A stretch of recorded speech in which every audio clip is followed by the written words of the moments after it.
Hello दोस्तों, तो आज मैं एक और नई मानवा एक्सप्लेन करने वाला हूँ। इसका नाम है I am really not the demon Lord.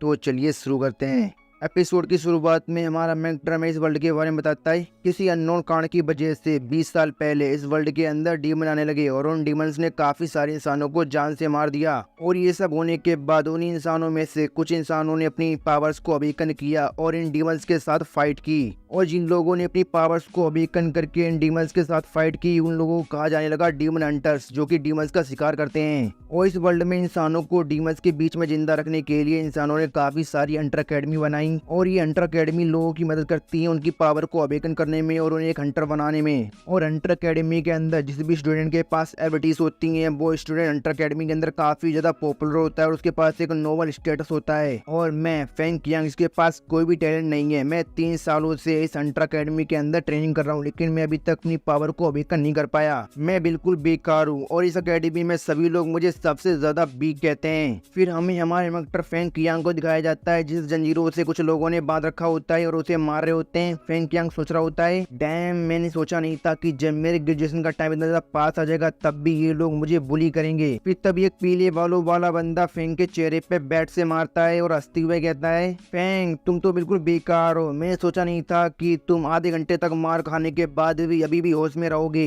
इस हंटर अकेडमी का रूल है, अगर कोई भी स्टूडेंट अपनी पावर को अवेकन करके हंटर नहीं बन पाता है तो उसे सेम ग्रेड को वापस से रिपीट करना होगा। और तुम्हारी हद को देख के मुझे पूरा यकीन है कि ग्रेजुएशन से पहले तुम अपनी पावर को अवेकन नहीं कर पाओगे और तुम एक हंटर नहीं बन पाओगे, इसलिए तुम्हें तो इसी ग्रेड को वापस से रिपीट करना होगा। फैंक कहता है, टियांग यू, तुमने अपनी पावर को अवेकन कर लिया है तो ऐसा मत सोचो कि तुम काफी ज्यादा महान हो। वो पीले बालों वाला बंदा टियांग यांग वापस से फैंक के ऊपर हमला करते हुए चिल्लाकर कहता है, माफ करना, लेकिन जिन लोगों के पास एबिलिटीज होती है वो सच में काफी ज्यादा महान होते हैं। और तेरे जैसा वीक इंसान इसके पास कोई भी एबिलिटी नहीं है, तेरी हिम्मत कैसे हुई ऐसा कहने की। और इससे पहले कि वो पीले बालों वाला बंदा फैंक को बैट से मार पाता है, वहाँ पे कोई और हमला करता है और उन तीनों को हवा में उड़ा देता है। फिर हमें उस हमला करने वाले को दिखाया जाता है, वो एक लड़की होती है। वो कहती है, क्या तुम्हें अपनी क्लासमेट्स को परेशान करने में मजा आता है। उस लड़की को देखकर फैंक सोच रहा होता है, लोंग हमारी क्लास की लीडर और हमारी एकेडमी की सबसे ज्यादा स्ट्रॉन्ग लड़की और मेरे बचपन की दोस्त। फिर वो पीले बालों वाला बंदा अपने दोस्तों के सारे खड़ा होता है और चिल्लाते हुए लोंग से कहता है, लोंग आखिर तुम्हारी दिक्कत क्या है, तुम हमेशा क्यों इस कचरे को बचाने के लिए आ जाती हो। लोंग गुस्से में कहती है, यहाँ से जल्दी निकल जाओ वरना मैं तुम सबको जान से मार दूंगी। लोंग की बात सुनकर वो तीनों काफी ज्यादा घबरा जाते हैं और वहाँ से भाग जाते हैं। भागते हुए वो पीलो वाला बंदा सोच रहा होता है, फैंक तुम्हारी किस्मत काफी ज्यादा अच्छी है कि आज तुम बच गए, लेकिन अगली बार मैं तुम्हें नहीं छोड़ूंगा। फिर वो लड़की यानी लोंग फैंक को आजाद करा देती है जिन जंजीरों से बांध रखा था। फैंक कहता है, लोंग तुम्हारा बहुत बहुत शुक्रिया मेरी मदद करने के लिए। लोंग कहती है, 1 महीने बाद ग्रेजुएशन एग्जाम है और तुमने अभी तक किसी भी एबिलिटी को अवेकन नहीं किया, क्या तुम दोबारा से इसी ग्रेड को रिपीट करना चाहते हो। फैंक कहता है, ये तो नामुमकिन है कि मैं इसी ग्रेड को वापस से रिपीट कर पाऊँ, क्योंकि मेरी फैमिली की कंडीशन ही कुछ ऐसी है जो मुझे ऐसा करना अलाउ ही नहीं करेगी। फिर फैंक हमें अपने बारे में बताता है, आज से 5 साल पहले एक डीमन के हमले में मेरे पेरेंट्स की मौत हो गई और मेरे पेरेंट्स के मरने के बाद मेरी बहन ने मेरी पूरी फैमिली की रिस्पॉन्सिबिलिटी उठाई। मेरी बहन मेरी ट्यूशन की फीस को सपोर्ट करने के लिए काफी ज्यादा मेहनत करती है और काफी सारे काम करती है। और इस पॉइंट पे आने के बाद मैं अपनी बहन के सारे सेक्रीफाइस को ऐसी कैसे बर्बाद जाने दे सकता हूँ। फैंक कहता है, अगर मैं ग्रेजुएशन एग्जाम तक अपनी एबिलिटी को अवेकन करके हंटर नहीं बन पाया तो मैं सीधा इस स्कूल को ड्रॉप कर दूंगा। ये सुनकर लोगों को काफी ज्यादा गुस्सा आ जाता है और वो अपना हाथ दीवार में मार के चिल्लाती हुए कहती है, क्या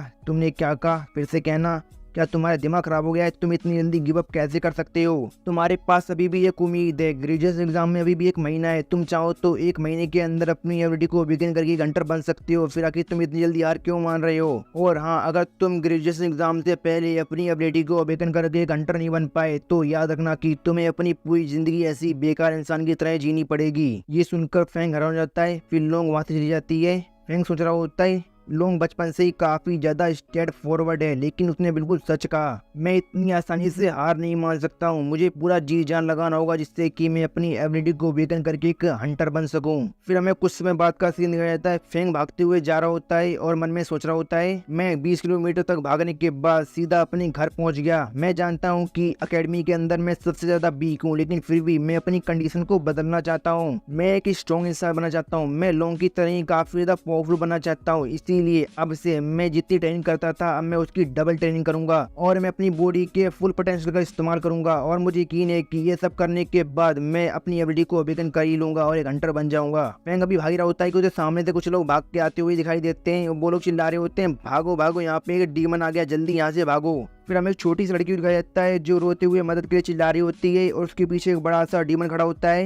उस डीमन को देखकर फैंग सोच रहा होता है ये मॉन्स्टर, ये तो एक डी रैंक का ब्लेड मॉन्स्टर है, आखिर ये सिटी के अंदर क्या कर रहा है। फिर वो ब्लेड मॉन्स्टर उस छोटी सी लड़की के ऊपर हमला कर देता है। ये देखकर फैंग अपने दांतों को पीसता है और आगे बढ़ के तेजी से उस लड़की को बचा लेता है। उस लड़की को बचाने के बाद फैंग सोच रहा होता है, लगता है कि मैं पागल हो गया हूँ, मैं खुद को नहीं बचा सकता और मैं किसी और को बचा रहा हूँ। फैंग भी सोच रहा होता है, तभी पीछे से वो ब्लेड डीमन भागता हुआ आता है और अपने ब्लेड को फैंग की बॉडी के अंदर आर पार कर देता है, जिससे फैंग को काफी दर्द होता है और वो चिल्लाने लगता है। ये देखकर वो छोटी लड़की कहती है, बड़े भाई क्या तुम ठीक हो? फैंग कहता है, जल्दी यहाँ से भाग जाओ। वो लड़की कहती है, आप बिल्कुल चिंता मत करिए बड़े भाई, मैं अभी आपकी मदद के लिए किसी को ढूंढ के लाती हूँ। और वो लड़की वहाँ से चली जाती है। फिर फैंग को दिखाया जाता है इसकी बॉडी के अंदर अभी भी ब्लेड डीमन का ब्लेड होता है। फिर ब्लेड डीमन फैंग को ऊपर की तरफ उठाता है और एक दीवार की तरफ फेंक देता है और जैसे ही फैंग उस दीवार से टकराता है वो पूरी दीवार टूट जाती है। इससे फैंग काफी घायल हो जाता है और उसके मुंह से खून निकलने लगता है। फैंग सोच रहा होता है, आखिर मैं सोच कर रहा था मैं कोई हीरो नहीं बल्कि मैं एक ऑर्डिनरी सा इंसान हूँ, फिर आखिर मुझे ये सब करने की क्या जरूरत थी, मैं सच में एक बेवकूफ हूँ। और वो ब्लेड डीमन फैंग की हालत को देखकर हंस रहा होता है। ये देखकर फैंग अपने मन में गुस्से में कहता है, ये कमीना डीमन असल में ये मेरी हालत को देख के हंस रहा है, इसकी नजरों में तो मैं केवल इसकी प्लेट में लगा हुआ खाना हूँ जिसे ये जब चाहे तब खा सकता है। क्या मेरे पास और कोई मौका नहीं है? क्या मैं इस डीमन से बिल्कुल भी फाइट बैक नहीं कर सकता हूँ? फिर वो ब्लेड डीमन चलता हुआ फैंग के पास आता है और फैंग को उठा के जमीन में पटक देता है और उसकी छाती पे जोरदार लात मारता है। फैंग सोच रहा होता है, इसकी पावर ने तो मुझे पूरी तरह से सरप्राइज कर दिया है, मैं इससे बिल्कुल भी फाइट बैक नहीं कर सकता हूँ। क्या मैं सच में यहाँ पे इसी तरह से मरने वाला हूँ? लेकिन मैं ऐसी मौत बिल्कुल भी मरना नहीं चाहता हूँ। मैं एक हंटर बनना चाहता था, मैं लॉन्ग की तरह एक स्ट्रॉन्ग इंसान बनना चाहता था, मैं अपनी बहन को एक अच्छी लाइफ देना चाहता था, लेकिन मैं अब यहाँ पे मरने वाला हूँ। नहीं, मैं नहीं मर सकता हूँ, मुझे जिंदा रहना होगा, मुझे कुछ भी करके इस ब्लेड डीमन को मारना होगा, इसे मारना होगा, इसे मारना होगा। और फैंग के अंदर से काफी ज्यादा पावरफुल किलिंग इंटेंट निकलने लगता है। तभी फैंग को एक आवाज सुनाई देती है,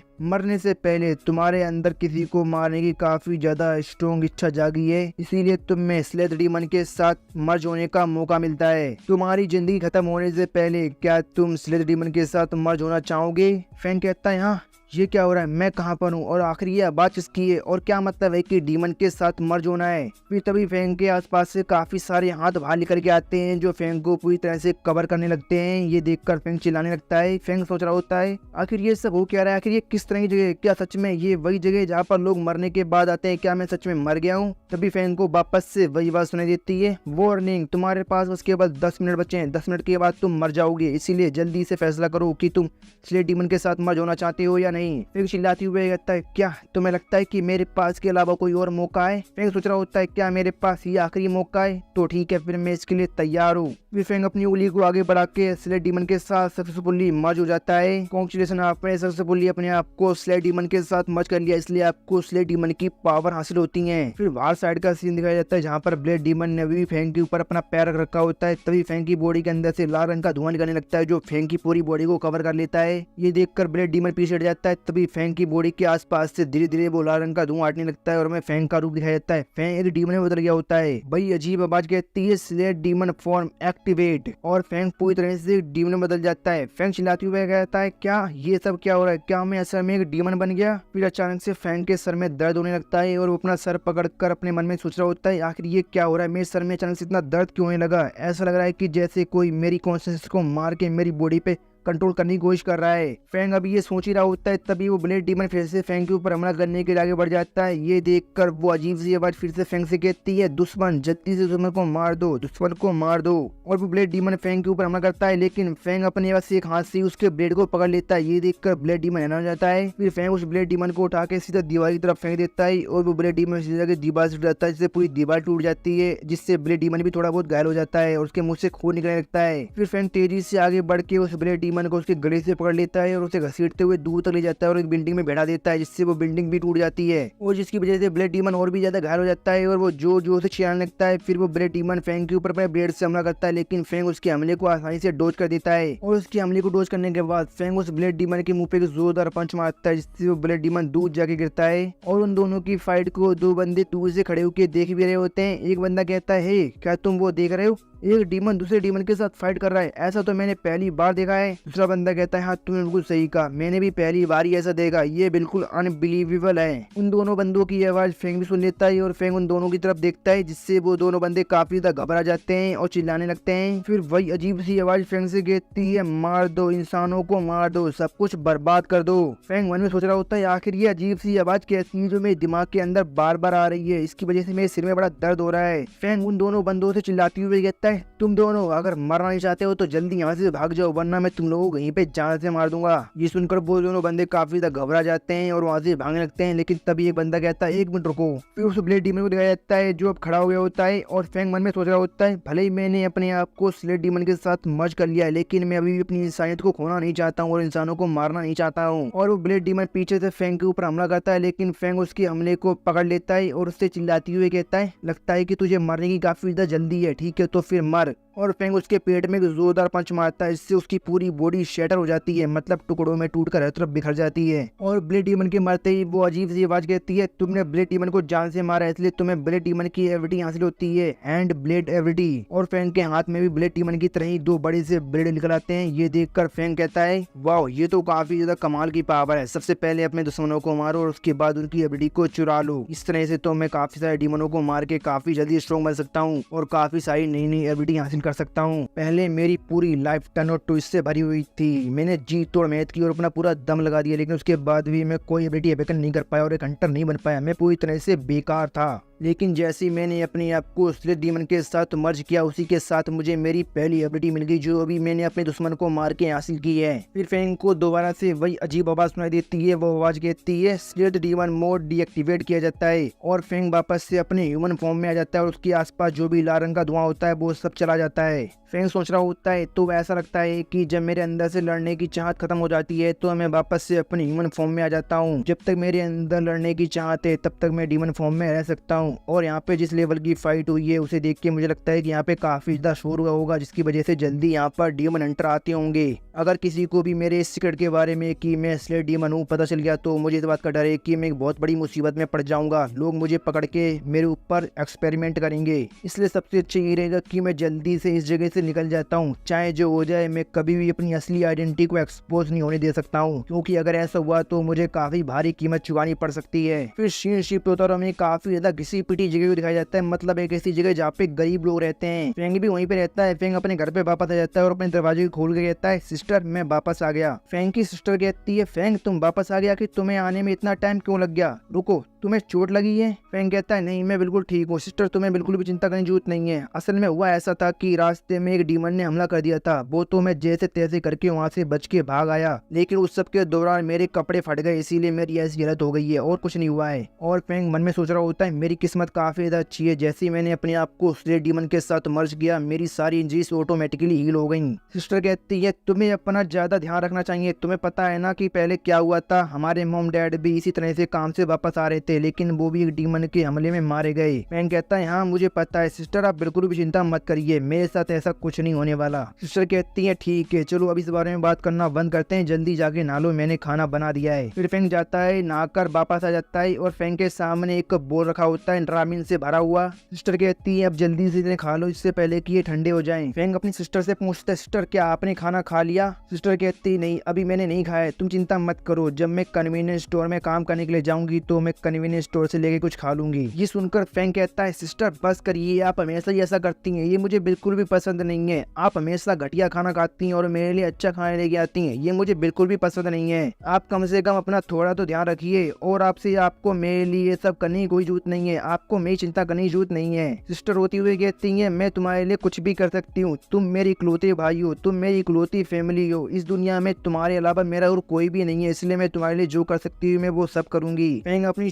चॉपस्टिक को नीचे रख के चिल्लाती हुई कहता है, सिस्टर आप बिल्कुल चिंता मत करिए, अब आपको काम करने की जरूरत नहीं है और ना ही मेरे लिए पैसा कमाने की जरूरत है। अब मेरे पास इतनी एबिलिटीज है कि मैं खुद ही पैसा कमा सकता हूँ। मैं ढेर सारे पैसे कमाऊंगा और हमारी फैमिली की कंडीशन को पहले जैसा कर दूंगा और मैं आपको एक अच्छी लाइफ दूंगा। ये सुनकर सिस्टर कहती है, ठीक है मैं समझ गई फैंग, और मुझे तुम पे पूरा भरोसा है कि तुम ये कर सकते हो। ये सुनकर फैंग खुश हो जाता है। फिर सिस्टर कहती है, अब जल्दी से अपने बचे हुए रामेन खा लो, तब तक मैं घर के बाकी काम कर लेती हूँ। फिर सिस्टर किचन में आके अपने बाकी काम करने लगती हैं। सिस्टर सोच रही होती हैं, फैंग अब पहले से काफी ज्यादा मैच्योर हो गया है, उसे देख के लग रहा है कि अब वो सच में बड़ा हो गया है। मैं उम्मीद करती हूँ कि वो आसानी के साथ ग्रेजुएट हो जाए और एक क्वालिफाइड हंटर बन जाए, जिससे कि वो अपनी लाइफ अच्छे से जी पाए। फिर हमें फैंग को दिखाया जाता है जो अपने फोन में एक ऐप को देख रहा होता है जो हंटर एसोसिएशन के लोगों ने बनाई होती है। उस ऐप का काम होता है कि हंटर उसकी मदद से अपने लिए काम ढूंढ सकते हैं कि आखिर उन्हें मोस्टर कहाँ मारने को मिलेंगे। फैंग उस ऐप को देखते हुए सोच रहा होता है, कल मेरे स्कूल की छुट्टी है, यही सबसे अच्छा समय है कि मैं कुछ डीमंस का शिकार करके कुछ पैसे कमा सकूं। ये ऐप हंटर एसोसिएशन की ऑफिशियल ऐप और ये काफी ज्यादा कमाल की ऐप है। इसकी मदद से हंटर अपने लिए काम ढूंढ सकते हैं कि आखिर उन्हें कहाँ डीमन मारने के लिए मिलेंगे। फिर फैंग एक न्यूज पे क्लिक करता है और उस न्यूज में एक अबेंडेड ऑफिस के बारे में लिखा होता है जहाँ पर ई रैंक के काफी सारे मैन ईटिंग ऑक्टोपस रहते हैं और अगर आप एक मैन ईटिंग ऑक्टोपस को बेचते हैं तो आपको 3000 युआन मिलेंगे। इस न्यूज को पढ़ के फैंग अपने मन में सोच रहा होता है, वाह ये काफी बढ़िया जगह है, ये मेरे घर से बस केवल 10 किलोमीटर दूर है और यहाँ पे जितने भी मोस्टर्स है वो सारे के सारे ई रैंक के मोस्टर्स हैं और इनमें से एक मोस्टर को बेचने पर मुझे 3000 युआन मिलेंगे जो कि काफी अच्छा प्राइस है।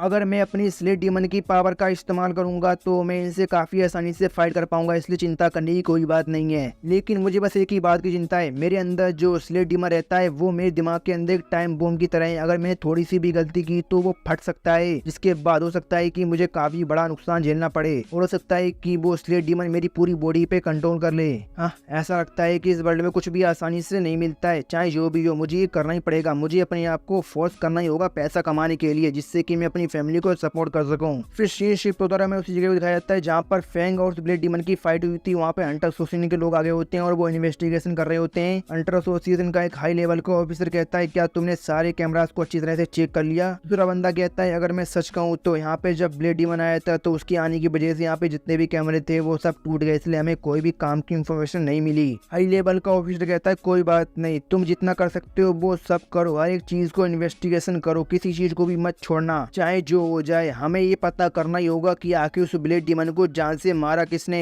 ये सुनकर वो बंदा कहता है, ठीक है सर हम समझ गए। वो हाई लेवल का ऑफिसर सोच रहा होता है, ये काफी ज्यादा अजीब बात है, वो ब्लेड डीमन एक डी रैंक का डीमन है लेकिन किसी ने बस एक ही पंच में उसकी पूरी बॉडी को शैटर कर दिया। ये काम कोई ऑर्डिनरी हंटर तो नहीं कर सकता है। और इस जगह को देख के मैं अंदाजा लगा पा रहा हूँ कि यहाँ पे जिस लेवल की फाइट हुई है उसके साथ काफी ज्यादा हाई लेवल की अपॉर्चुनिटी है कि यहाँ पर एक और भी डीमन था। फिर शेष शिफ्ट होता में अगले दिन का सीन दिखाया जाता है। फैंग उसी अबेंडेड ऑफिस में आ गया होता है जहाँ पर वो मैन ईटिंग ऑक्टोपस रहते हैं। फैंग उस जगह पे घूमते हुए सोच रहा होता है, इस जगह को देख के तो ऐसा लग रहा है कि अब यहाँ पे कोई भी काम नहीं हो सकता है और मुझे लगता है कि यहाँ पे जो पहले काम होता था वो अब कहीं और शिफ्ट कर दिया गया है। और हमें फैंग के पीछे काफी सारे ऑक्टोपस के टेंटिकल्स को दिखाया जाता है और फैंग अभी चलते हुए जा ही रहा होता है कि उसकी नजर काफी सारी डेड बॉडीज पे पड़ती है। उन डेड बॉडीज को देख कर फैंग थोड़ा घबरा जाता है और अपने मन में सोच रहा होता है, इन सबको देख के लग रहा है कि ये सारे डीमन हंटर्स थे जो यहाँ पे डीमंस का शिकार करने के लिए आए थे, लेकिन ये खुद ही मारे गए। और इन लोगों की बॉडीज को देख के लग रहा है कि ये काफी लंबे समय पहले मरे थे और इन सभी मरे हुए लोगों की छाती पर एक होल है। ऐसा लगता है कि किसी डीमन ने इनको मार के इनके ऑर्गन्स को निकाल के खा लिया है। फिर तभी अचानक से फैंग को वहाँ पे काफी ज्यादा खतरनाक ऑरा महसूस होने लगता है और वो पीछे की तरफ मुड़ के देखता है और इसके पीछे काफी सारे ऑक्टोपस मॉन्स्टर्स होते हैं जिन्होंने इंसानों की बॉडी पे कब्जा कर लिया होता है और उन्होंने अपने हाथ में काफी खतरनाक वेपन्स पकड़ रखे होते हैं। उन ऑक्टोपस मॉन्स्टर्स को देखकर फैंग सोच रहा होता है,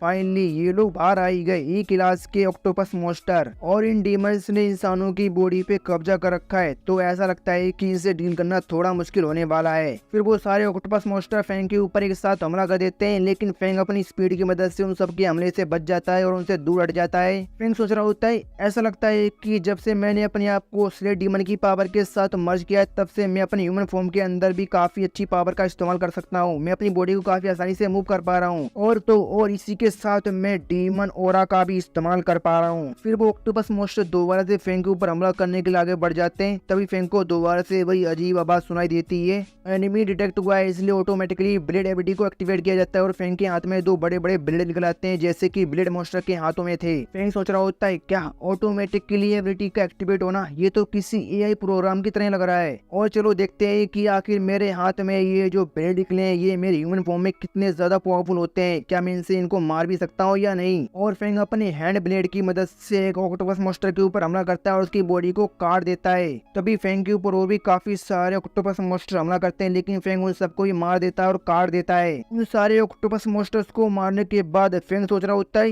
ये काफी ज्यादा अजीब है, मैंने काफी सारे ऑक्टोपस मॉन्स्टर्स को मार दिया लेकिन अभी तक मुझे कोई भी एबिलिटी हासिल नहीं हुई। ऐसा लगता है कि ये जो लो लेवल के मॉन्स्टर्स हैं यानी ई रैंक के डीमंस, इन्हें मारने से कोई फायदा नहीं होता, इनसे कोई भी एबिलिटी हासिल नहीं होती है। एक मिनट रुको, ये कैसी आवाज है। और तभी फेंग के सामने बहुत सारे ऑक्टोपस मॉन्स्टर निकल आते हैं। ये देखकर फेंग थोड़ा घबरा जाता है और चिल्लाते हुए कहता है क्या इतने सारे ऑक्टोपस मॉन्स्टर। फेंग सोच रहा होता है ये तो काफी ज्यादा अजीब है, न्यूज के हिसाब से तो यहाँ पर बस केवल 3 से 4 ऑक्टोपस मॉन्स्टर होने चाहिए थे, लेकिन यहाँ पर तो बहुत सारे हैं। यहाँ पर तो एंडलेस ऑक्टोपस मॉन्स्टर है, मैं इन सबको अकेले जान से नहीं मार सकता हूँ। और वो सारे ऑक्टोपस मॉन्स्टर फेंग के ऊपर हमला कर देते हैं, लेकिन फेंग भी रुकता नहीं है और वो उन सबको काटने और मारने लग जाता है। और फेंग जितने ही मॉन्स्टर्स को मारता है उससे ज्यादा मॉन्स्टर दोबारा से आ जाते हैं और फेंग लगातार मॉन्स्टर्स को मारता ही जा रहा होता है, मारता ही जा रहा होता है और चिल्लाते हुए कहता है आखिर ये सब हो क्या रहा है, यहाँ पर इतने सारे मॉन्स्टर्स आ कहाँ रहे हैं, अगर ये लोग इसी तरह से आते रहे तो फिर तो मैं बहुत बड़ी मुसीबत में पड़ जाऊंगा। ऐसा लगता है कि मैंने ऑक्टोपस मॉन्स्टर्स के एरिया में पैर रख दिया है और अब यहाँ से निकलना काफी ज्यादा मुश्किल होने वाला है। और फेंग लगातार बिना रुके अपने ब्लेड्स का इस्तेमाल करके उन ऑक्टोपस मॉन्स्टर्स को काटता मारता जा रहा होता है। फेंग सोच रहा होता है ये बिल्कुल भी सही नहीं है, मैं ये सब ऐसे चलने नहीं दे सकता हूँ, मैं इस फाइट को इसी तरह से कंटिन्यू नहीं कर सकता हूँ, मुझे जल्दी से अपने आप को स्लेथ डीमन मोड में ट्रांसफॉर्म करना होगा, क्योंकि अगर मैंने अपने आप को स्लेथ डीमन फॉर्म में ट्रांसफॉर्म नहीं किया तो मेरी स्ट्रेंथ केवल एक डी रैंक के अंटर के बराबर है, जो कि इनसे निपटने के लिए बिल्कुल भी काफी नहीं है। फिर फेंग वहाँ से भागने लगता है, लेकिन तभी जमीन के नीचे से 2 टेंटिकल्स बाहर आते हैं जो फेंग के पैरों को पकड़ लेते हैं। ये महसूस करके फेंग अपने मन में कहता है बुरा हुआ, लगता है कि मैं फंस गया। फिर तभी फेंग के सामने एक डी क्लास का डीमन ऑक्टोपस से जाता है और ये डीमन मॉन्स्टर बात कर सकता है। वो हंसते हुए कहता है चलो देखते हैं कि इस बार मेरे ट्रैप में कौन फंसा है। हाँ अरे ये तो वैसे एक बच्चा है, इसका मैं क्या करूंगा। उस डी रैंक के ऑक्टोपस सेज को देखकर फेंग काफी ज्यादा घबरा जाता है और अपने मन में सोच रहा होता है ये तो एक डी रैंक का डीमन है, लेकिन इसका जो हो रहा है वो बिल्कुल ब्लेड डीमन की तरह ही है जिससे अभी कुछ समय पहले ही मैंने फाइट की थी।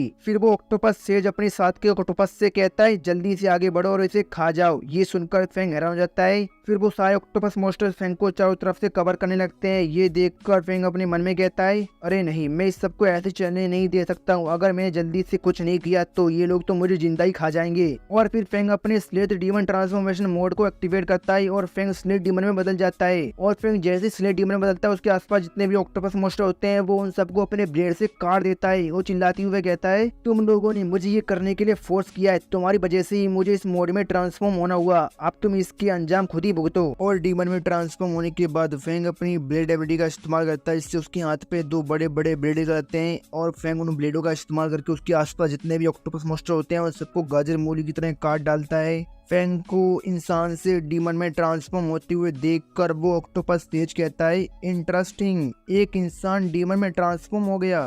फेंग उन सारे ऑक्टोपस मॉन्स्टर्स को मारते हुए चिल्ला रहा होता है यहाँ आने से पहले मैंने सोचा था कि मैं कुछ मामूली से क्लास के ऑक्टोपस मॉन्स्टर्स को मार के थोड़े बहुत पैसे कमा लूंगा, लेकिन यहाँ आने के बाद अब मुझे लगता है कि ये करना इतना भी आसान नहीं होने वाला है। ऑक्टोपस से हंसते हुए कहता है भले ही तुमने अपनी बॉडी को एक डीमन की बॉडी में ट्रांसफॉर्म कर लिया हो, लेकिन तुम्हें अभी भी इसके बारे में कुछ नहीं पता है। भले ही तुम्हारे पास एक डीमन की बॉडी है, लेकिन अभी भी तुम चींटी से ज्यादा और कुछ नहीं हो। ये सुनकर फेंग कहता है अच्छा, ऐसा लगता है कि तुम्हें डीमंस के बारे में काफी कुछ पता है, ठीक है तो फिर देखते हैं कि तुम्हें डीमंस के बारे में कितना पता है। और फेंग अपनी हैंड ब्लेड का इस्तेमाल करके उस ऑक्टोपस मॉन्स्टर के ऊपर हमला कर देता है, लेकिन वो ऑक्टोपस सेज अपनी छड़ी की मदद से फेंग के हमले को ब्लॉक कर लेता है। फिर वो ऑक्टोपस सेज फेंग को पीछे तरफ धकेल देता है और हंसते हुए कहता है बुरा नहीं था इंसान, लेकिन इतना काफी नहीं है, तुम्हें इससे ज्यादा करना होगा मुझे हराने के लिए। और वो ऑक्टोपस सेज अपने टेंटिकल का इस्तेमाल करके फेंग को पूरी तरह से जकड़ लेता है, जिसकी वजह से फेंग अपनी जगह से हिल नहीं पा रहा होता है। फिर वो ऑक्टोपस सेज कहता है, इंसान लगता है कि तुम्हारे हाथ पे ये जो दो बड़े बड़े ब्लेड्स हैं तुम इन्हीं की मदद से फाइट करते हो। ठीक है, तो चलो देखते हैं, जब मैं तुम्हारे इन दो बड़े बड़े ब्लेड्स को तोड़ दूंगा तो तुम मुझसे कैसे फाइट करते हो। और वो ऑक्टोपस सेज फैंग के हाथों पे जो दो ब्लेड्स होते हैं उन्हें तोड़ देता है। ये देखकर फैंग सोच रहा होता है, डैम ये क्या हो गया, इसने तो मेरे हैंड ब्लेड्स को तोड़ दिया और इतनी जल्दी मैं इनका दोबारा भी इस्तेमाल नहीं कर सकता हूँ। आखिर अब मैं इससे कैसे फाइट करूंगा। फिर वो ऑक्टोपस सेज अपने टेंटिकल की मदद से फैंग को जमीन में पटक देता है और अपने टेंटिकल का इस्तेमाल करके फैंग को मारने लगता है और हंसते हुए कहता है, तुम्हारे जैसे वीक इंसानों की यही किस्मत है, यही तुम्हारी रियलिटी है, मरना ही तुम्हारी किस्मत है, इसलिए मर जाओ इंसान। और ऑक्टोपस सेज की हमलों की वजह से फैंग पीछे जा गिरता है। फिर फैंग उठकर अपने मन में सोच रहा होता है, इस ऑक्टोपस सेज ने मेरे हैंड बेल्ट्स को तोड़ दिया है और मैं अपने हैंड बेल्ट्स के बिना इससे हेड ऑन फाइट नहीं कर पाऊंगा। मुझे इसकी किसी वीकनेस को ढूंढना होगा जिससे कि मैं इसे जल्दी से मार सकूं। फिर वो ऑक्टोपस सेज दोबारा से फैंग के ऊपर हमला करते हुए चिल्लाकर कहता है, इंसान आखिर तुम सोच क्या रहे हो, अब तुम्हारा वो घमंड कहाँ गया जो तुम अभी कुछ देर पहले दिखा रहे थे। और वो फैंग के ऊपर एक जोरदार हमला करता है, लेकिन फैंग जैसे तैसे करके उस हमले को डोज कर लेता है। तभी फैंग की जो ऑक्टोपस सेज की आंखों पे पड़ती है और उसे समझ में आ जाता है कि यही इसका वीक पॉइंट है, मुझे यहीं पे हमला करना होगा। फैंग सोच रहा होता है, इसकी आंखें काफी ज्यादा सॉफ्ट लग रही हैं, मुझे लगता है कि यही सबसे ज्यादा वीक पॉइंट है इसका।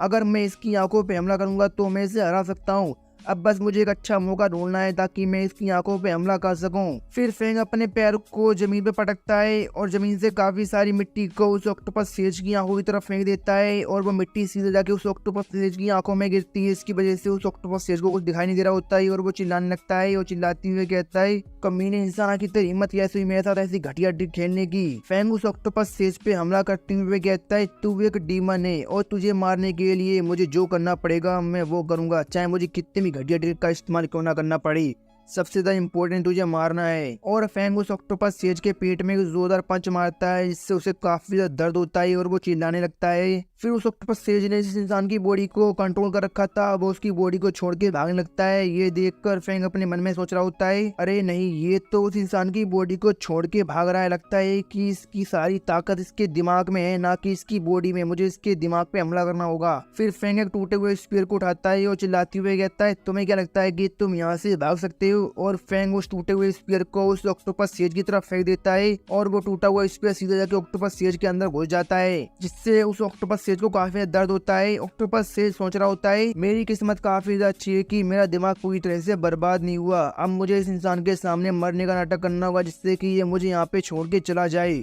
बेवकूफ इंसान, तू बस इंतजार कर, मैं तुझे जिंदा नहीं छोड़ूंगा, मैं तुझे मार के रहूंगा, तेरी हिम्मत कैसी मेरे साथ ऐसा करने की। और वो ऑक्टोपस सेज मरने का नाटक करने लगता है, लेकिन फैंग को समझ में आ जाता है कि ये ऑक्टोपस सेज अभी मरा नहीं है और ये बस मरने का नाटक कर रहा है। फिर फैंग दोबारा से उस ऑक्टोपस सेज पे हमला करता है और उसकी बॉडी को टुकड़ों में काट देता है और इस बार वो ऑक्टोपस सेज फाइनली पूरी तरह से खत्म हो जाता है। और वो ऑक्टोपस सेज जैसे ही मरता है फैंग को वापस से वही अजीब आवाज सुनाई देती है, तुमने ऑक्टोपस सेज को जान से मारा इसलिए तुम्हें उसकी एबिलिटी हासिल होती है। और ऑक्टोपस सेज की एबिलिटी है टेंटिकल्स और अब फैंग टेंटिकल्स का भी इस्तेमाल कर सकता है हैंड ब्लेड के साथ साथ। फैंग सोच रहा होता है ये काफी ज्यादा अजीब एबिलिटी है, लेकिन कोई बात नहीं, मैं फाइट के दौरान इस एबिलिटी का अपने दुश्मनों के खिलाफ रस्सी की तरह इस्तेमाल कर सकता हूँ एडवांटेज के लिए। फिर दोबारा से फैंग के सिर में दर्द होने लगता है और वो अजीब सी बात दोबारा से फैंग की बॉडी पे कब्जा करने की कोशिश करती है, लेकिन फैंग जल्दी से अपने डीमन ट्रांसफॉर्मेशन मोड को डीएक्टिवेट कर देता है और वापस से अपने ह्यूमन फॉर्म में आ जाता है। फैंग सोच रहा होता है मेरी बॉडी काफी ज्यादा दर्द कर रही है, मैंने इस बार अपने आप को डीमन में ट्रांसफॉर्म किया लेकिन इस बार मेरी बॉडी ऑटोमेटिकली हील नहीं हुई। मैंने इस फाइट को जीत तो लिया है लेकिन इस फाइट को जीतना बिल्कुल भी आसान नहीं था, मुझे काफी भारी कीमत चुकानी पड़ी। लेकिन अच्छी बात तो यह है कि मैंने एक डी रैंक के ऑक्टोपस सेज को जान से मार दिया। मुझे लगता है कि मामूली ऑक्टोपस मॉन्स्टर्स के मुकाबले इस डी रैंक के ऑक्टोपस सेज की कीमत तो कहीं ज्यादा होगी। फिर शेष शिप उतारा में दूसरी जगह सीन खड़े हैं, वहाँ पे काफी सारे लोग खड़े होते हैं और वो आपस में बात कर रहे होते हैं। तभी एक बंदा चिल्लाते हुए कहता है, जरा वो देखो वो क्या है। फिर हमें उसे दिखाया जाता है वो कोई और नहीं बल्कि फैंग होता है, इसने अपनी बॉडी पे सारे मरे हुए ऑक्टोपस मॉन्स्टर्स की लाश को बांध रखा होता है। फैंग सोच रहा होता है मेरी किस्मत कितनी ज्यादा खराब है, मेरे पास इतने पैसे भी नहीं है कि मैं एक ट्रांसपोर्ट का इंतजाम कर सकूं। इन ऑक्टोपस मॉन्स्टर्स की बॉडी काफी ज्यादा हैवी है, अगली बार से मैं किसी ट्रांसपोर्ट का इस्तेमाल करूंगा इन्हें यहाँ तक लाने के लिए। और अगर मैं गलत नहीं हूँ हूँ तो यही वो बिल्डिंग है, हंटर यूनियन की बिल्डिंग, जहाँ पर आके आप अपने रिवॉर्ड को क्लेम कर सकते हैं। फिर फेंग उस हंटर यूनियन की बिल्डिंग के अंदर जाता है और उस बिल्डिंग के अंदर पहले से ही काफी सारे डीमन हंटर्स होते हैं। इतने सारे डीमन हंटर्स को देखकर फेंग सोच रहा होता है यहाँ पर तो काफी ज्यादा भीड़ है, यहाँ पर तो अलग अलग प्रोफेशन के डीमन हंटर्स हैं। फिर वहीं पे खड़े हुए दो इंस्पेक्टर्स की नजर फेंग पे पड़ती है और उन दोनों इंस्पेक्टर्स में से एक इंस्पेक्टर चिल्लाते हुए कहता है देखो उस लड़के के पास एक डी क्लास का डीमन ऑक्टोपस सेज है। ये सुनकर फेंग सोच रहा होता है लगता है कि ये दोनों बंदे इस हंटर यूनियन के इंस्पेक्टर हैं और लगता है कि ये मेरे बारे में बात कर रहे हैं। फिर वो दोनों इंस्पेक्टर फेंग के पास आते हैं और उन दोनों इंस्पेक्टर में से एक इंस्पेक्टर फेंग से कहता है ये तो बस एक मामूली सा पावरलेस स्टूडेंट है, फिर आखिर ये एक डी रैंक के डीमन को कैसे जान से मार सकता है। दूसरा कहता है हाँ तुमने बिल्कुल सही कहा, मुझे लगता है कि ये बंदा इन डीमंस को किसी से चुरा के लाया है। फेंग कहता है क्यों, तुम्हें ऐसा क्यों लगता है कि मैं इन्हें चुरा के लाया हूँ, क्या कोई स्टूडेंट डीमन का शिकार नहीं कर सकता है। उन दोनों इंस्पेक्टर में से एक इंस्पेक्टर फेंग से कहता है अच्छा ऐसा लगता है कि बच्चे तुझे खुद पे कुछ ज्यादा ही भरोसा है, ठीक है फिर मुझे अपना हंटर लाइसेंस दिखा, मैं भी देखता हूँ कि आखिर तू कौन सी क्लास का हंटर है जो तूने एक डी रैंक के ऑक्टोपस सेज को जान से मार दिया। फेंग सोच रहा होता है हंटर यूनियन के रूल्स के हिसाब से यहाँ के इंस्पेक्टर्स के पास कोई भी अथॉरिटी नहीं है कि वो किसी भी हंटर के लाइसेंस को देख सके। इसका मतलब है कि ये लोग मेरे साथ ये सब जानबूझ के कर रहे हैं, ये लोग जानबूझ के मेरे प्रॉब्लम खड़ी करने की कोशिश कर रहे हैं। वो सच में वो दोनों ये सब जानबूझ के कर रहे होते हैं क्योंकि वो दोनों काफी ज्यादा लालची होते हैं और वो फेंग से उस डीमन को छीन कर उसे बेचकर खुद पैसे कमाना चाहते हैं। वो दोनों इंस्पेक्टर चिल्लाते हुए कहते हैं तो इसका मतलब सच में ये लड़का एक झूठा है, इसका मतलब है कि सच में इसने इस मोस्टर को किसी से चुराया है, जल्दी से ही हमें वापस करो। और वो दोनों इंस्पेक्टर बिल्कुल कुत्तों की तरह फेंग के ऊपर झपटते हैं लेकिन फेंग अपनी स्पीड की मदद से उन दोनों के हमलों को डॉज कर देता है। और ये सब देखकर वहाँ पे खड़ी हुई ऑडियंस भी काफी ज्यादा एक्साइटेड हो जाती है क्योंकि उनको लग रहा होता है कि अब यहाँ पे एक कमाल की फाइट देखने को मिलेगी। और ऑडियंस के बीच में खड़ा हुआ एक बंदा फेंग की मूवमेंट्स को देखकर सोच रहा होता है इस बच्चे ने काफी ज्यादा वजन अपनी पीठ पे उठा रखा है लेकिन फिर भी इसने काफी आसानी से उन दोनों बंदों के अटैक को डॉज कर दिया, लगता है कि ये कोई ऑर्डिनरी स्टूडेंट नहीं है। फिर उन दोनों इंस्पेक्टर में से एक इंस्पेक्टर चिल्लाते हुए कहता है कमीने तेरी हिम्मत कैसी ऐसा करने की, तुझे क्या लगता है कि तू यहाँ से बच के भाग सकता है, हम तो यहाँ से बिल्कुल नहीं भागने देंगे। और वो फेंग के ऊपर दोबारा हमला करता है लेकिन फेंग उसकी हाथ को पकड़ लेता है, उसके मुंह पे जोरदार पंच मारता है जिससे वो सीधा जमीन पे जाके गिरता है। फिर दूसरा इंस्पेक्टर फेंग के ऊपर पीछे से हमला करता है लेकिन फेंग उसके हमले को भी डॉज कर देता है और उसे भी उठा के जमीन पे पटक देता है। और ये सब देखकर ऑडियंस भी कहती है वाओ काफी कमाल का मूव था, लेकिन इस बच्चे ने इन दोनों ऑफिसर्स को मार के अपने लिए काफी बड़ी प्रॉब्लम खड़ी कर ली है। तभी वहाँ पर वही बंदा आता है जो भीड़ के अंदर खड़ा होकर फेंग के बारे में सोच रहा था। वो बाहर आके चिल्लाते हुए कहता है बस बहुत हो गया, फाइट खत्म करो, मैंने सब कुछ देखा है कि यहाँ पे क्या हुआ था। और ये बंदा होता है हंटर यूनियन का वाइस प्रेसिडेंट जाओ टी।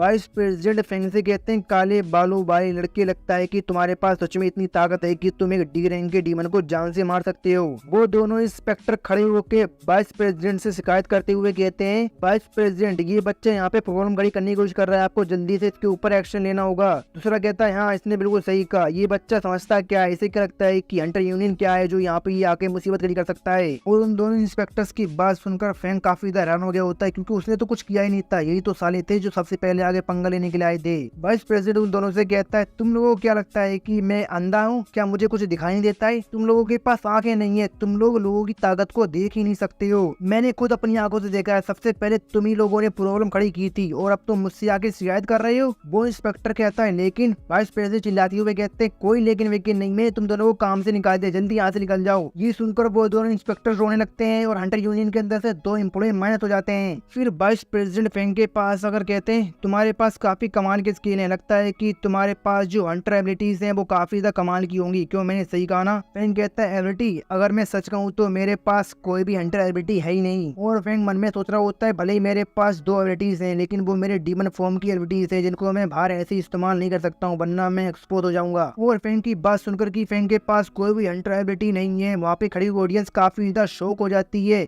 क्योंकि उसके पास कोई एबिलिटी नहीं है फिर भी उसने एक डी रैंक के डीमन को जान से मार दिया। वाइस प्रेसिडेंट मुस्कुराते हुए कहते हैं मुझे तुम पे भरोसा है कि तुम सच कह रहे हो, चलो अंदर चल के अब तुम्हारे रिपोर्ट को क्लेम कर लेते हैं। फेंग कहता है thank you very much vice president मेरी इतनी मदद करने के लिए। और पीछे खड़ी हुई ऑडियंस चिल्ला रही होती है क्या मुझे तो अपनी आंखों पे यकीन नहीं हो रहा है, वाइस प्रेसिडेंट खुद इस लड़के को अपने साथ लेके जा रहे हैं। फिर हमें अंदर का सीन दिखाया जाता है, अंदर एक लड़की बैठी होती है, वो कहती है मेरा नाम श्याओ है और मैं यहाँ की एक ऑफिसर हूँ और मेरा काम है लोगों की रिपोर्ट्स को क्लेम करवाने बचाने में उनकी मदद करना। और वो लड़की अपनी एबिलिटी की मदद से फेंग वहाँ पे जितने भी ऑक्टोपस मॉन्स्टर्स को मार के लाया होता है ना, उन्हें काउंट कर रही होती है। उस लड़की को देखकर फेंग सोच रहा होता है, खतरनाक, इस लड़की के पास तो टेलीकाइनेसिस की पावर है और ये अपनी पावर की मदद से इतनी भारी लाशों को भी काफी आसानी से उठा पा रही है। वाइस प्रेसिडेंट फेंग से कहते हैं, अब से अगर तुम्हें जब भी यहाँ पर अपना रिवॉर्ड क्लेम करने के लिए आना हो तो सीधा शियाओ के पास आना, ये तुम्हारी काफी जल्दी मदद कर देगी सारी कामों को निपटाने में। और हाँ, शियाओ अभी भी सिंगल है, तुम चाहो तो उस पर ट्राई मार सकते हो। शियाओ चिल्लाती हुए कहती, वाइस प्रेसिडेंट बस करिए, क्या बकवास करे जा रहे हैं आप। फेंग कहता है, ठीक है, thank you very much president, मैं बस एक ऑर्डिनरी सा स्टूडेंट हूँ, इसके पास कोई भी हंटर एबिलिटी नहीं है, फिर भी आपने मेरी काफी मदद की। वाइस प्रेसिडेंट कहते हैं, ऐसा इसलिए क्योंकि मैं भी तुम्हारी तरह ही हूँ। ये सुनकर फेंग हैरान हो जाता है। वाइस प्रेसिडेंट मुस्कुराते हुए कहते हैं, क्योंकि मेरे पास भी कोई भी हंटर एबिलिटी नहीं है, बिल्कुल तुम्हारी तरह, लेकिन मैं जाओ टी काफी ज्यादा मेहनती था और मैंने काफी ज्यादा मेहनत करने के बाद अपनी फिजिकल बॉडी को इतना ज्यादा पावरफुल बना लिया कि मैं अपनी फिजिकल बॉडी से ही काफी सारे हंटर्स को सप्रेस कर देता हूँ। इन सोच रहा होता है, क्या जाओटी के पास कोई भी हंटर एबिलिटी नहीं है और वो बस केवल अपनी फिजिकल बॉडी और अपनी स्किल्स के दम पर हंटर यूनियन का वाइस प्रेसिडेंट बन गया। ये बंदा तो सच में एक एक्स्ट्रा ऑर्डिनरी इंसान कहलाने के लायक है। फिर शियाओ फेंग से कहती है, मैंने तुम्हारे सारे डीमंस को काउंट कर लिया है, तुम्हारे पास जो डी रैंक का डीमन था उसकी कीमत है 1,00,000 युआन और तुम्हारे पास जो बाकी ई रैंक के डीमंस थे उनकी कीमत है 3,000 युआन और तुम्हें बाउंड्री के तौर पे 1,000 युआन एक्स्ट्रा मिल रहे हैं और तुम्हारा कुल मिला के टोटल होता है 1,40,000 युआन, जो कि इस कार्ड में ट्रांसफर कर दिए। ये तुम्हारा कार्ड। फेंग उस कार्ड को ले लेता है और कहता है, थैंक यू मिस सॉन्ग में इतनी मदद करने के लिए। और फेंग सोच रहा होता है, मैंने सोचा नहीं था कि मैं पहली बार में इतने सारे पैसे कमा लूंगा। वाइस प्रेसिडेंट कहते हैं, आज मैंने बाहर तुम्हारी फाइटिंग स्किल्स को देखा, तुम्हारी फाइटिंग स्किल्स इतनी भी ज्यादा अच्छी नहीं है। नेक्स्ट टाइम तुम यहाँ पर आना, मैं तुम्हें कुछ कमाल की फाइटिंग स्किल सिखाऊंगा जिनकी मदद से तुम्हारी फाइटिंग स्किल पहले से भी बेहतर हो जाएगी। फेंग कहता है, thank you very much vice president मेरे बारे में इतना सोचने के लिए। इन दोनों को आपस में बात करते हुए देखकर शियाओ सोच रही होती है, वो और इन लड़के सारे एक जैसे ही होते हैं, वो हमेशा फाइटिंग और प्रैक्टिस के बारे में बात करते रहते हैं। वैसे ये जो फेंग है काफी हैंडसम है, आखिर इसे किस तरह की लड़कियां पसंद होंगी। फेंग सोच रहा होता है, जाओ टी एक टैलेंटेड सीनियर है, अगर मुझे फ्यूचर में उससे कुछ भी सीखने का मौका मिला तो ये मेरे लिए काफी ज्यादा कमाल की अपॉर्चुनिटी होगी। लेकिन अभी सबसे पहले मुझे अपने घर वापस जाना है, जिससे कि मैं घर वापस जाके अपनी सिस्टर को इस बारे में बता सकूं कि उसके छोटे भाई ने इतने सारे पैसे कमाए हैं कि अब उसे कभी भी काम करने की जरूरत नहीं पड़ेगी। और हंटर यूनियन के अंदर सारे कामों को निपटाने के बाद फेंग अपने घर की तरफ निकल जाता है और अपने कार्ड को देखते हुए सोच रहा होता है, ये मेरी जिंदगी की पहली कमाई है जो कि मैंने अपनी मेहनत से कमाई है। मुझे पूरा यकीन है कि मेरी सिस्टर ये देखकर काफी ज्यादा खुश होगी। फिर तभी शियाओ की बिल्डिंग पे बढ़ती है, इसके ऊपर एक टीवी स्क्रीन लगी होती है, इसमें उसकी फिल्म चल रही होती है। भाई फिल्म जब उसने डीमन ब्लेड के साथ फाइट की थी। और उस फिल्म को देखकर फेंग काफी ज्यादा हैरान हो जाता है। न्यूज रिपोर्टर बता रही होती है, आपको वीडियो के अंदर ये जो डीमन दिख रहा है इसको डीमन लोड कहा जाता है और ये काफी ज्यादा खतरनाक है। फेंग सोच रहा होता है, अरे ये तो मेरी पिछली लाइक की वीडियो है जब मैंने ब्लेड डीमन के साथ फाइट की थी, आखिर इसे इंटरनेट पे किसने अपलोड कर दिया। और आखिर ये न्यूज वाले क्या बोल रहे हैं कि मैं एक डीमन लॉर्ड हूँ। और ये वीडियो इंटरनेट पे उसी बंदे ने डाली होती है, वही हाई रैंक का हंटर एसोसिएशन का बंदा जो वहाँ पे इन्वेस्टिगेशन कर रहा था। और एक आंख वाले बंदे ने सभी को बताया होता है कि ये जो डीमन है ये एक डीमन लॉर्ड है और ये काफी ज्यादा खतरनाक है इंसानियत के लिए, इसलिए हमें जल्दी से जल्दी इसे जान से मारना होगा। मतलब अगर मैं साफ सीधे शब्दों में कहूँ तो उसने फेंग को सभी के सामने वांटेड बना दिया है। उस बंदे की बात सुनकर फेंग काफी ज्यादा घबरा गया होता है और वहाँ पे खड़े हुए बाकी सारे लोग भी इसी बारे में बात कर रहे होते हैं कि आखिर ये डीमन लॉर्ड क्या है, कौन है, कहाँ से आया है। फेंग सोच रहा होता है, मेरा डीमन फॉर्म पूरी तरह से दुनिया के सामने आ गया है, मैं काफी ज्यादा फेमस हो गया हूँ, लेकिन ये कोई अच्छी बात नहीं है और अब अगर मेरी आइडेंटिटी एक्सपोज हुई तो मैं बहुत बड़ी प्रॉब्लम में पड़ने वाला हूँ। फिर फेंग वापस अपने घर पे आ जाता है और कहता है, सिस्टर मैं वापस आ गया, आज आपने खाने में क्या बनाया है। सिस्टर कहती है, फेंग आखिरकार तुम वापस आ गए, तुमने आज की बड़ी न्यूज के बारे में सुना।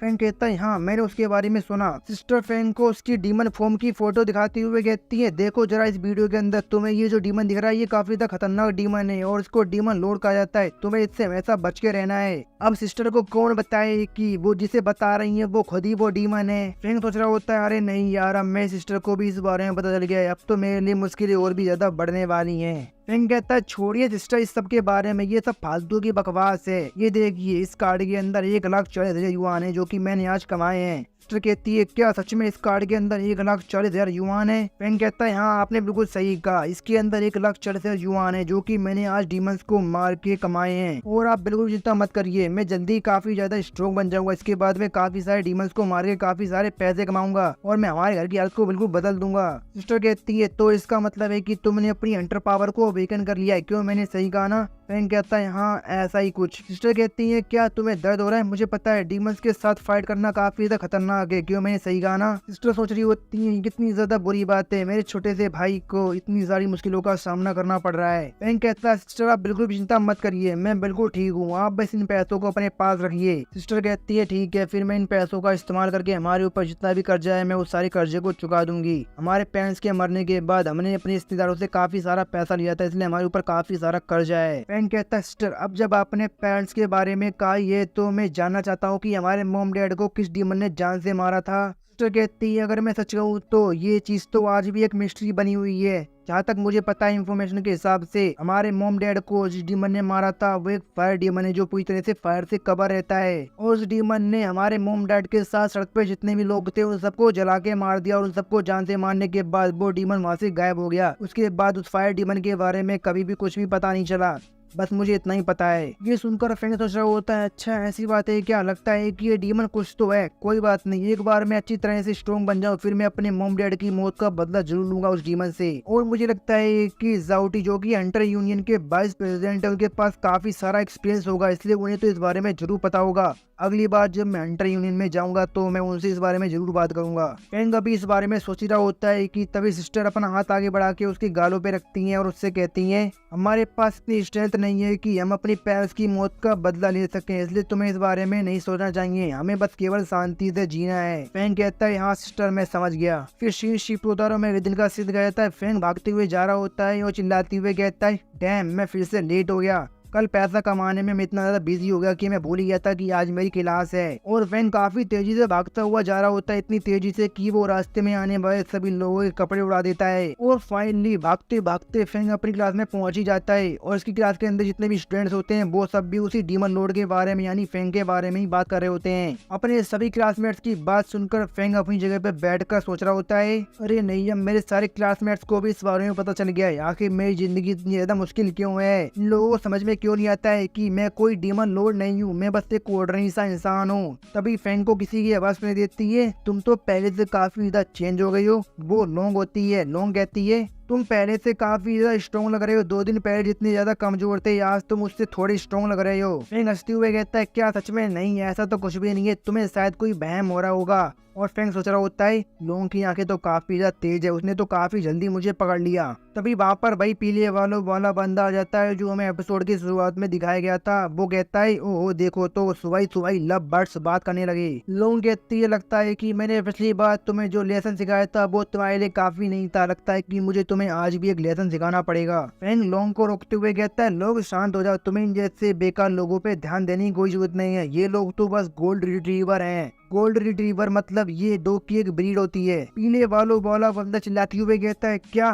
तूने मुझे कुत्ता कहा, लगता है कि तू मरना चाहता है, तुझे क्या लगता है कि तेरे पास लोंग खड़ी है तो मैं तुझे मार नहीं सकता हूँ, मैं तुझे अभी भी मार सकता हूँ और मैं तुझे मारूंगा। और बंदे ने अपने हाथ में जो नूडल्स का बोल पकड़ रखा होता है वो उसे फैंग की तरफ फेंक देता है अपनी पावर के साथ काफी तेजी से, लेकिन फैंग उसे काफी आसानी से पकड़ लेता है और कहता है तुमने पिछले 3 सालों तक मुझे इस अकेडमी के अंदर बहुत ज्यादा परेशान किया है, लेकिन तुम्हें सच में लगता है कि तुम मुझे अब और ज्यादा परेशान कर सकते हो। और फैंग उस बोल को काफी तेजी से लेकर उस बंदे की तरफ जाता है और उस बोल को उस बंदे के मुंह में घुसेड़ देता है और उसे पीछे दीवार की तरफ फेंक देता है। वो बंदा अपना हाथ जमीन पे मार के चिल्लाते हुए कहता है कमीने, लगता है कि तू मुझे सीरियसली नहीं ले रहा है, आखिर तेरे जैसा एक बेकार इंसान जिसके पास कोई भी एबिलिटी नहीं है वो मुझसे फाइट कर रहा है, तेरे अंदर इतनी हिम्मत कहाँ से आएगी जो तू मुझसे फाइट कर रहा है, आज मैं तुझे जिंदा नहीं छोड़ूंगा, आज तू मरेगा। और वो बंदा फैंग के ऊपर हमला कर देता है, लेकिन फैंग उसके हमले को काफी आसानी से डोज कर देता है। फैंग कहता है क्या तुम बस इतना ही कर सकते हो, तुम्हारा हो गया तो अब मेरी बारी है। ये सुनकर वो बंदा घबरा जाता है। फिर फैंग उसके पेट में जोरदार लात मारता है जिससे वो पीछे उड़ते हुए जाता है और दीवार से टकराता है। फिर वो बंदा खांसते हुए कहता है क्या नहीं ऐसा नहीं हो सकता है, तुम तो बिल्कुल बेकार हो, फिर आखिर तुम्हारे पास इतनी ताकत कहाँ से आई, तुम्हारे पास इतने कमाल के रिफ्लेक्सेस कहाँ से आए कि तुमने मेरे हमले को डोज कर दिया। फैंग कहता है ये पास्ट नहीं है, ये प्रेजेंट है, तुमने पास्ट में काफी सारे लोगों को परेशान किया है, लेकिन तुमने ये कभी भी नहीं सोचा होगा कि तुम्हें एक दिन शायद इसकी कीमत चुकानी पड़ेगी। और फेंग की पावर को देख के क्लास के बाकी सारे बच्चे भी काफी ज्यादा हैरान हो गए होते हैं और आपस में बात करते हुए कहते हैं, क्या ये भाई हमारा पुराना वाला फेंग है, लेकिन ये तो पहले से बिल्कुल चेंज हो गया, ये तो पहले से काफी ज्यादा पावरफुल हो गया है। लोग भी सोच रही होती है ये आज क्या हुआ, ये रोज से तो काफी ज्यादा अलग है। क्या फेंग सभी लोगों से चुपके प्राइवेटली फाइटिंग की स्किल सीख रहा है, इसलिए उसने इतनी आसानी से त्यांग यू को हरा दिया। इसके पंचेस और किक्स काफी ज्यादा स्ट्रॉन्ग हो गए हैं। कहीं ऐसा तो नहीं कि इसने अपनी एबिलिटी को अवेकन कर लिया है और इसकी एबिलिटी एक बॉडी स्टैंडिंग टाइप की एबिलिटी है। फिर क्लास के अंदर टीचर आ जाता है, टीचर चिल्लाते हुए कहता है, बस बहुत हो गया, फाइट करना बंद करो, सभी स्टूडेंट मेरे साथ बाहर चलो।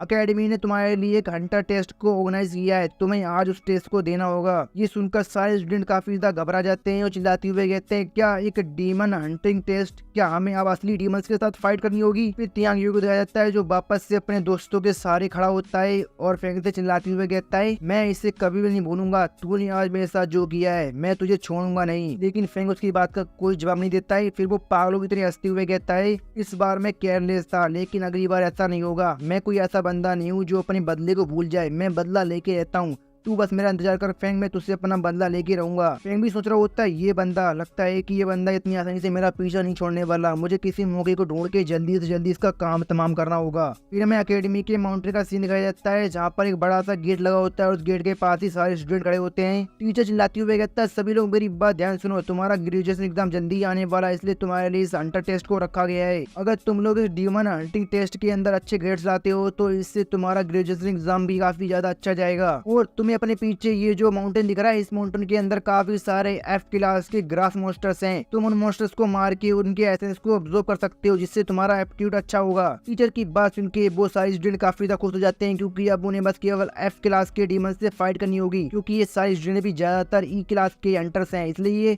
एफ क्लास के डीमंस को आसानी संभाल लेंगे। लोग कहती है, फेंग तुम्हें इस टेस्ट के बारे में क्या लगता है। फेंग कहता है, अगर मैं सच कहूँ तो एफ क्लास के जो डीमन है वो हमारे लिए असली खतरा नहीं है, बल्कि इस टेस्ट के अंदर जो स्टूडेंट्स हैं वो असली खतरा है, क्योंकि वो सारे स्टूडेंट एक दूसरे के साथ कम्पीट कर रहे हैं, इसलिए वो एक दूसरे को चोट पहुंचाएंगे, इसलिए हमें बाकी स्टूडेंट से सावधान रहना होगा, बाकी तो सब ठीक ही है। फिर टीचर चिल्लाते हुए कहता है, तो टेस्ट शुरू होने वाला है, सभी लोग तैयार हो जाओ। फिर वहाँ पर जो बड़ा सा गेट होता है उस गेट को खोल दिया जाता है, जिससे कि स्टूडेंट माउंटेन के अंदर जा सके, और जैसे ही वो गेट खुलता है सारे स्टूडेंट भाग के माउंटेन के अंदर जाने लगते हैं। फिर हमें माउंटेन के अंदर सीन दिखाया जाता है, फेंग एक हड्डी को देख रहा होता है। लोग कहती है, आखिर इस हड्डी के अंदर ऐसा खास क्या है जो तुम इसे देख रहे हो, ये तो बस एक इंसान की हड्डी है। फेंग कहता है, अगर मैं सही हूँ तो जो एफ क्लास के ग्रास डीमंस होते हैं वो काफी ज्यादा वीक होते हैं, उनके लिए इंसानों को मारना काफी ज्यादा मुश्किल होता है। एक मिनट रुको, कोई यहाँ पे आ रहा है। तभी वहाँ पर काफी सारे एफ क्लास की ग्रास डीमंस आ जाते हैं। उन डीमंस को देखकर लोंग भी सोच रही होती है, क्या ये लोग तो काफी जल्दी यहाँ पर आ गए। लोंग कहती है, फेंग तुम मेरे पीछे छुप जाओ, ये ग्रास मॉन्स्टर काफी सारे, तुम इनसे फाइट नहीं कर पाओगे, तुम मेरे पीछे रहो, मैं इनसे फाइट करती हूँ। फेंग कहता है, तुम यहाँ पे रुको, मुझे इनसे फाइट करने दो। और फेंग आगे बढ़ के काफी सारे ग्रास मॉन्स्टर को जान से मार देता है। तभी दो ग्रास मॉन्स्टर पीछे से लोगों के ऊपर हमला करने के लिए जा रहे होते हैं, लेकिन फेंग उन्हें देख लेता है और फेंग बस अपने एक ही पंच में उन दोनों ग्रास मॉन्स्टर्स को जान से मार देता है, जिससे लोंग भी काफी ज्यादा हो जाती है। लोंग सोच रही होती है, ये क्या हुआ, फेंग ने तो इन्हें काफी आसानी से जान से मार दिया। और फेंग काफी सारे ग्रास मॉन्स्टर्स को जान से मार देता है। और फेंग सोच रहा होता है, अगर मैं इन एफ क्लास के ग्रास डीमंस का कंपैरिजन करो उस ब्लेड डीमन से और उस ऑक्टोपस मॉन्स्टर से, तो ये उनके मुकाबले काफी ज्यादा कमजोर हैं। ये लोग तो बस मेले चींटियों से ज्यादा और कुछ नहीं है। और फेंग की पावर को देखकर लोग भी काफी हैरान हो गई होती है और चिल्लाती हुए कहती है, फेंग आखिर तुम इतनी जल्दी इतने ज्यादा स्ट्रॉन्ग कैसे बन गए, अभी कुछ दिन पहले तो तुम काफी ज्यादा वीक थे, फिर आखिर इन कुछ ही दिनों में तुम इतने ज्यादा स्ट्रॉन्ग कैसे बन गए, आखिर तुमने अपने साथ क्या किया।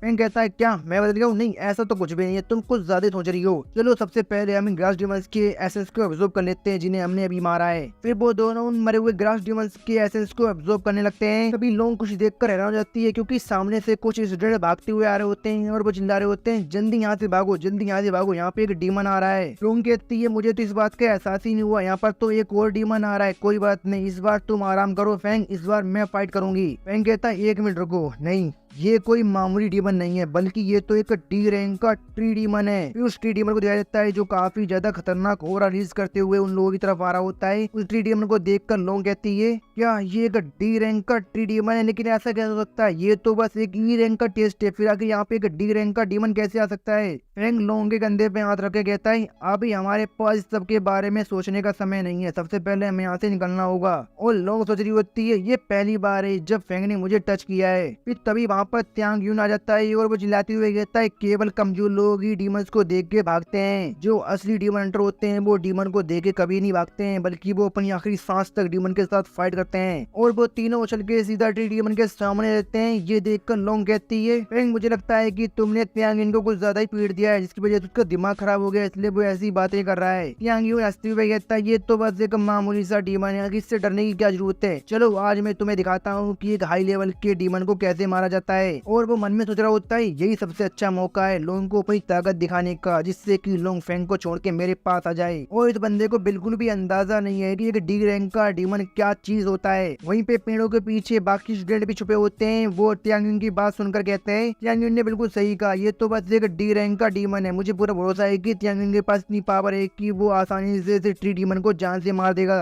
फिर त्यांग यून भी चिल्लाती हुई अपनी स्पेयर को हाथ में लेके उस ट्री डीमन के ऊपर हमला कर देता है, लेकिन उसके हमले से ट्री डीमन को कुछ भी नहीं होता है। और ट्री डीमन उस बंदे के हाथ को पकड़कर उसे एक जोरदार घूंसा मारता है, जिससे वो जमीन में घुस जाता है। उसके बंदे कहते हैं बोस क्या आप ठीक हो? वो बंदा कहता है तुम लोग खड़े खड़े देख क्या रहे हो, यहाँ पर आके मेरी मदद करो। फिर वो ट्री डीमन दोबारा से उस बंदे को उठाता है और उसके दोस्तों की तरफ भी फेंक देता है, और वो बंदा भी अपने दोस्तों से जाकर टकराता है, जिससे वो तीनों काफी ज्यादा घायल हो जाते हैं। लोंग कहती है त्यांग यून तो बिल्कुल बेवकूफ है, उसकी ताकत बस एक मामूली से ई रैंक के हंटर के बराबर होगी, और वो एक हाई लेवल के ट्री डीमन के साथ फाइट करने की कोशिश कर रहा है। लगता है कि वो सच में पागल हो गया है। फेंग भी कहता है हाँ तुमने बिल्कुल सही कहा, इन दोनों के बीच में जो पावर का गैप है वो काफी ज्यादा बड़ा है। फिर त्यांग यून को दिखाया जाता है, वो चिल्लाती हुई कहता है डैम मैं सोचा था कि मैं इस डीमन की बैंड बजा दूंगा, लेकिन इस डीमन ने मार मार के मेरी हालत खराब कर दी, अब मैं क्या करूँ। फिर लोंग और फेंग भी उस ट्री डीमन से लड़ने के लिए आगे बढ़ जाते हैं। लोंग कहती है चलो हम दोनों साथ में मिलकर इस ट्री डीमन से फाइट करते हैं, ये काफी ज्यादा अच्छा मौका है। एक हाई लेवल के डीमन का जो मटेरियल होता है वो काफी ज्यादा कमाल का होता है, इसलिए हमें इसे जान से मारना होगा ताकि हम इसके मटेरियल को हासिल कर सकें। फेंग कहता है यार तुमने बिल्कुल सही कहा, एक डी रैंक का डीमन काफी ज्यादा कमाल का होता है, बाकी डीमन से तो काफी ज्यादा कमाल का, इसके अंदर सब कुछ कमाल का होता है, इसलिए हमें इसे इतनी आसानी से तो नहीं जाने देंगे। और उन दोनों को अपने ऊपर हमला करने के लिए आते हुए देखकर ट्री डीमन भी उन लोगों के साथ फाइट करने के लिए तैयार हो जाता है। और वहाँ पे छुपे हुए बाकी सारे स्टूडेंट भी चिल्लाते हुए कहते हैं देखो फेंग और लोग एक साथ मिलकर उस ट्री डीमन से फाइट करने के लिए जा रहे हैं, चलो हम यहाँ से जल्दी चलते हैं, टीचर को जाके इस बारे में बताते हैं ताकि टीचर यहाँ पे आके इन लोगों की मदद कर सके। और त्यांग यून के बंदे भी उसे ले जाते हुए कहते हैं बोस चलिए यहाँ से चलते हैं, हम उस डीमन से फाइट नहीं कर पाएंगे, अगर हम यहाँ पे रुके तो हम भी मारे जाएंगे, चलिए जल्दी यहाँ से चलते हैं। और वो दोनों उसे घसीट के अपने साथ ले जाते हैं। फिर लोगों को दिखाया जाता है जो अपनी बिंड की पावर का इस्तेमाल करके उस ट्री डीमन के ऊपर काफी सारे हमले करती है, लेकिन उस डीमन को उसके हमले से कुछ नहीं होता है, एक स्क्रैच भी नहीं आती है। लोगों सोच रही होती है ये क्या हुआ, मैंने अपनी बिंड की पावर का इस्तेमाल करके इस डीमन पे हमला किया था, लेकिन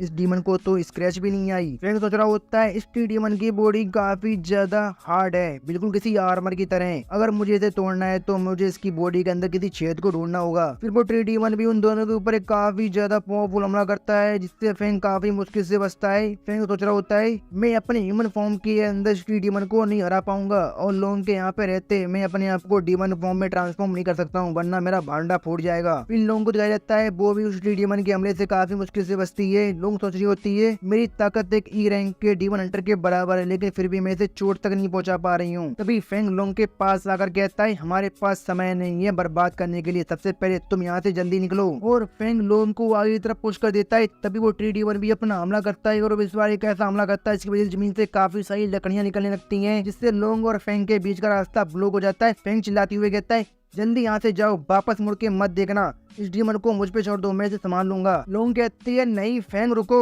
लेकिन तब तक काफी ज्यादा देर हो जाती है, और वो ट्री मॉन्स्टर अपनी लकड़ियों की मदद से फेंग को और अपने आप को एक डोम के अंदर कैद कर लेता है। हर की साइड लोंग चिल्लाती हुए कहती है फेंग तुम बस मेरा इंतजार करो, मैं जल्दी इन लकड़ियों को तोड़ के तुम्हें बचाने के लिए आऊंगी। और लोग उन लकड़ियों के ऊपर हमला करने लगती है ताकि वो उस डोम को तोड़ सके। फिर हमें डोम के अंदर का सीन दिखाया जाता है। वो ट्री डीमन फेंग को देख के हंस रहा होता है। फेंग सोच रहा होता है इससे पहले कि लोग इस लकड़ी से बने हुए डोम को तोड़ के अंदर आ जाए, मुझे उससे पहले इस डीमन को खत्म करना होगा। और फेंग अपने डीमन ट्रांसफॉर्मेशन मोड को एक्टिवेट करता है, इससे वो डीमन में ट्रांसफॉर्म हो जाता है। और दूसरी तरफ से वो ट्री डीमन फेंग के ऊपर अपने पंच से हमला करता है, लेकिन इससे पहले कि वो ट्री डीमन फेंग के ऊपर हमला भी कर पाता, फेंग अपनी स्पीड का इस्तेमाल करता है और अपने हैंड ब्लेड का इस्तेमाल करके उस ट्री डीमन के उस हाथ को ही काट देता है।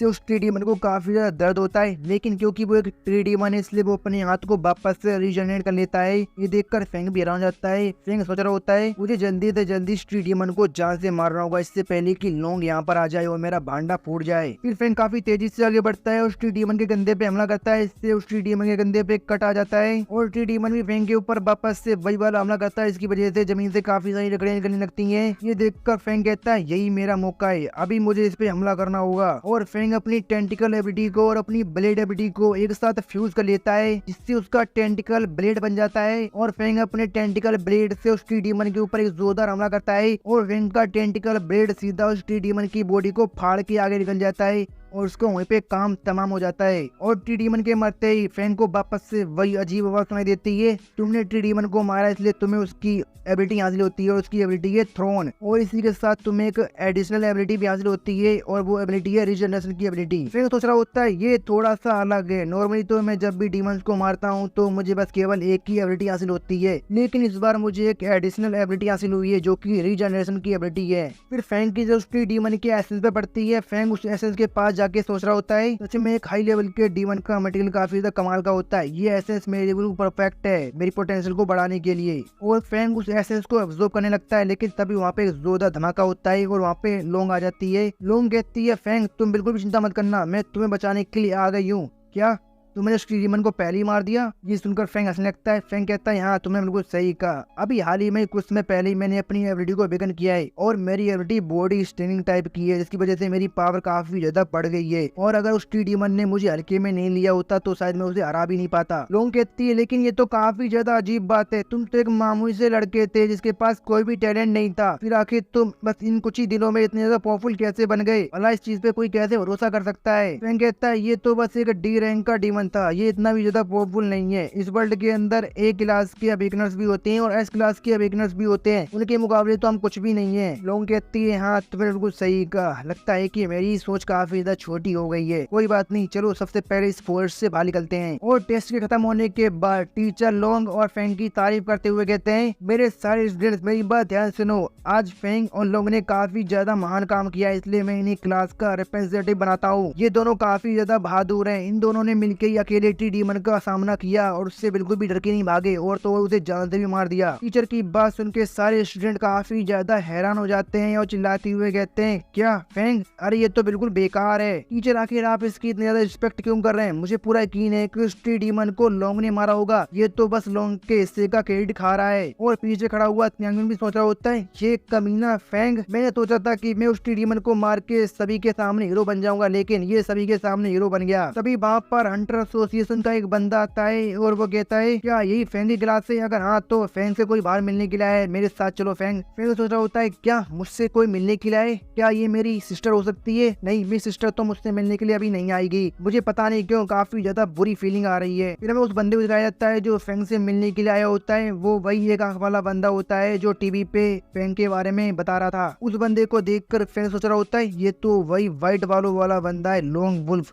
जो कि डीमन हंटर डिपार्टमेंट का डिप्टी लीडर है, जिसे मैंने लास्ट टाइम टीवी के ऊपर देखा था और इसी ने मेरे डीमन फॉर्म की इंफॉर्मेशन को सभी के सामने लीक कर दिया। भूल जाओ, कोई फर्क नहीं पड़ता है कि यहाँ पे ये किस लिए आया है, जब तक कि मैं अपने ह्यूमन फॉर्म में रहता हूँ तब तक चिंता की कोई बात नहीं है, मैं बिल्कुल ठीक रहूंगा। वो बंदा फेंग से कहता है तुम तो काफी जल्दी यहाँ पर आ गए, क्या तुम फेंग हो? फेंग कहता है हाँ आपने बिल्कुल सही कहा, मैं ही फेंग हूँ। क्या आप मुझे बता सकते हैं कि आखिर आपको मुझसे क्या काम है? वो बंदा कहता है अभी कुछ समय पहले मुझे लोगों से पता चला, आज से 4 दिन पहले एक टीनेजर ने एक लड़की को बचाया था ब्लेड डीमन से और हमने उस टीनेजर की प्रोफाइल को कंफर्म कर लिया है और वो तुम हो। क्यों, मैंने सही कहा ना, तुम ही ने उस छोटी लड़की को बचाया था? ये सुनकर फेंग पहले तो चुप रहता है, फिर हंसते हुए कहता है हाँ आपने बिल्कुल सही कहा, मैंने उस लड़की को बचाया था, ये तो बस एक छोटी सी बात है। आफ्टर ऑल मैं भी इसी कंट्री के अंदर रहता हूँ तो मेरा फर्ज बनता है कि मैं इस कंट्री की लोगों की मदद करूँ। वो बंदा कहता है लेकिन क्या तुम्हें पता है जब तुमने उस लड़की को बचाया था तब वहाँ पर एक ब्लू डीमन भी आया था जिसने उस ब्लेड डीमन को जान से मार दिया। ये सुनकर फेंग घबरा जाता है।